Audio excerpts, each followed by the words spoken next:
यमुना विकास प्राधिकरण ने गौतम बुद्ध नगर के किसानों को बड़ी सौगात दी है। भूमि अधिग्रहण के बदले मुआवजा और आवासीय भूखंड के बाद अब उनके बच्चों को रोजगार देने की पहल शुरू हो गई है। प्राधिकरण की इस पहल से किसानों में खुशी की लहर है। खबरों का सिलसिला जारी रहेगा, देखते रहिए जनप्रवाद। नमस्कार। बता दें कि यमुना विकास प्राधिकरण ने अपने वादे के मुताबिक अधिसूचित गांव के किसानों के बच्चों को रोजगार देने के लिए पोर्टल लॉन्च कर दिया है। इस पोर्टल पर भूमिहीन और भूमिधर सभी तरह के किसानों के पात्र बच्चे आवेदन कर सकेंगे। किसानों के बच्चों को रोजगार के साथ साथ प्रशिक्षण भी दिया जाएगा। इसके अलावा 40 मीटर का भूखंड देने का भी प्रावधान किया गया है। सीएम योगी के निर्देश पर यमुना विकास प्राधिकरण के सीईओ अरुणवीर सिंह ने ये पहल की है। बता दें कि जेवर विधायक धीरेन्द्र सिंह ने भी विधानसभा के बजट सत्र में स्थानीय युवाओं के रोजगार का मुद्दा उठाया था। मंगलवार को एक और कदम आगे बढ़ाते हुए जेवर विधायक धीरेन्द्र सिंह और ईडा के सीईओ डॉक्टर अरुणवीर सिंह ने पोर्टल का विधिवत उद्घाटन किया। इस बाबत हमारे संवाददाता कैलाश चंद को सीईओ डॉक्टर अरुणवीर सिंह ने योजना की पूरी जानकारी दी है। ईडा ने रोजगार पोर्टल शुरू किया है। इससे जो युवा हैं उनको किस तरह का लाभ मिलेगा और कब तक ये शुरू हो जाएगा, कब से? देखिए, माननीय मुख्यमंत्री जी ने किसानों से 20 दिसंबर को सीधा संवाद किया था। उसमें माननीय विधायक जी पहले बोले, फिर सभी किसानों को बोलने का अवसर दिया गया। गाँव सभी गांव के 5-5, 10-10 किसान बोले। उसके बाद मुख्यमंत्री जी ने मुझसे कहा कि आप उनकी किसानों की बातों का जवाब दीजिए। तो मैंने सभी बातों के बारे में मुख्यमंत्री को विस्तार से बताया।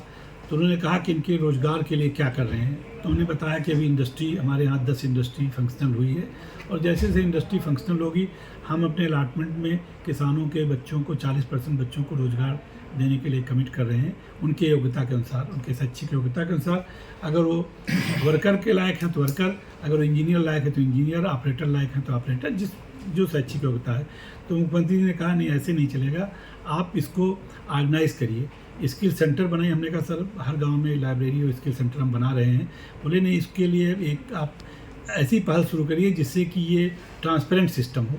तो मुख्यमंत्री जी के उस आदेश के अनुसार हम लोगों ने माननीय विधायक जी से भी बात किया, एक एम्प्लॉयमेंट रोजगार पोर्टल शुरू किया है जिसमें यमुना प्राधिकरण क्षेत्र में जितने गांव अधिग्रहित हुए हैं या जहां ज़मीनें सीधे क्रय की गई बेनामे से, उनके आश्रित बच्चों को, उन परिवारों के आश्रित बच्चों को रोजगार उपलब्ध कराने की पहल है। ये बहुत ट्रांसपेरेंट सिस्टम है। पोर्टल बहुत ही यूजर फ्रेंडली है। उसमें उसके डैशबोर्ड हम सबके पास भी रहेंगे और फैक्ट्रियों के पास भी रहेंगे और सबको ही बताना पड़ेगा कितने लोगों को रोज़गार दिया। उनका स्किल डेवलपमेंट भी हम ही कराएंगे, सारा पैसा भी हम ही वहन करेंगे। किसी प्रकार किसी को स्किल डेवलपमेंट के लिए, ट्रेनिंग के लिए कोई पैसा नहीं देना पड़ेगा। अथॉरिटी भी अपने तरफ से जो फ्लैटेड फैक्ट्री बनाएगी उसमें 2-2 floor particular specific cluster wise, industry cluster wise देगी कि जहाँ 4-4 महीने का स्किल डेवलपमेंट का, मान लीजिए कि टॉय पार्क वाले 4 महीने के लिए अपना कराना चाहते हैं तो 4 महीने के लिए करा लेंगे, मेडिकल डिवाइस वाले चाहते हैं तो 4 महीना करा लेंगे। स्पेस उपलब्ध रहेगा, अलग अलग लोग आकर के वहाँ करा सकते हैं। बड़ी 20,000 मीटर का प्लाट है तो उसमें एक फ्लोर पे जो मतलब हो गया, अगर 1.5 भी माने तो 3.5 लाख स्क्वायर मीटर ज़मीन उपलब्ध रहेगी। मतलब फ्लैट वो रहेगा, फ्लोर रहेगा तो काफ़ी रहेगा। उसमें 4-4, 5-5 ट्रेनिंग एक साथ हो सकेगी। इसके अलावा रीड इंडिया के तरफ से और जितनी भी कंपनियां हैं, अभी एवरी डेंसन मुरादगढ़ी में चला रही है। इसके अलावा यापल जो है वो स्किल डेवलपमेंट सेंटर खोलने जा रहा है। कुछ और भी हेल्थ और एजुकेशनल फैसिलिटी खोलने जा रहा है। इसको हम अगले हफ्ते आपको व्यापक रूप से बताएंगे। कल की मीटिंग में हम लोगों ने फाइनलाइज़ किया है। और जिन लोगों ने पैसा नहीं लिया था, एम्प्लॉयमेंट के ही चाहा था, ऐसे 389 किसान हैं, उनके लिए भी एक डेडिकेटेड पोर्टल अगले हफ्ते लॉन्च होगा यापल में। और जो लोग ने पैसा ले लिया है वो एडा के पोर्टल पे भी पात्र हैं, क्योंकि हमारे सूचित क्षेत्र में आते हैं तो अप्लाई कर सकते हैं, उनको एक्सक्लूड नहीं किया गया है। तो सभी की पात्रता बनी रहेगी, भले ही पैसा ले लिया हो। किसान के परिवार को नौकरी मिलेगी। लेकिन जो यापल का कमिटमेंट है वो ये है कि जिन लोगों ने परियोजना से प्रभावित परिवारों में जिन्होंने पैसा नहीं लिया है, रोजगार का चयन किया है, उनको प्राथमिकता पर रोजगार दिया जाएगा।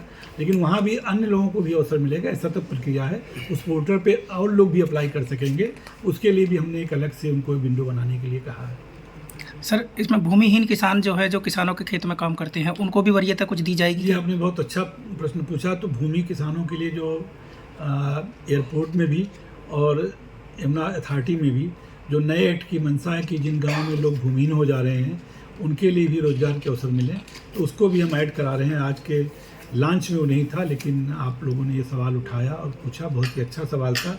ये मिसिंग पॉइंट था जो हम ऐड करेंगे और इसको कल तक इसको जोड़ देंगे कि भूमिहीन भी अप्लाई कर सकते हैं। उनको क्या साइज होगा, कैसे देंगे, कहाँ देंगे, इनफॉर्मल सेक्टर में देंगे, उनके लिए ऑलरेडी प्रोविज़न है मास्टर प्लानिंग में, तो उससे उसको जोड़ लेंगे और उनको अवसर देंगे कि जिससे उनको भी प्लाट मिल सके, भूमिहीनों को भी मिल सके और साथ ही साथ उनको रोजगार भी मिल सके। खबरों का सिलसिला जारी रहेगा। देखते रहिए जनप्रवाद। नमस्कार।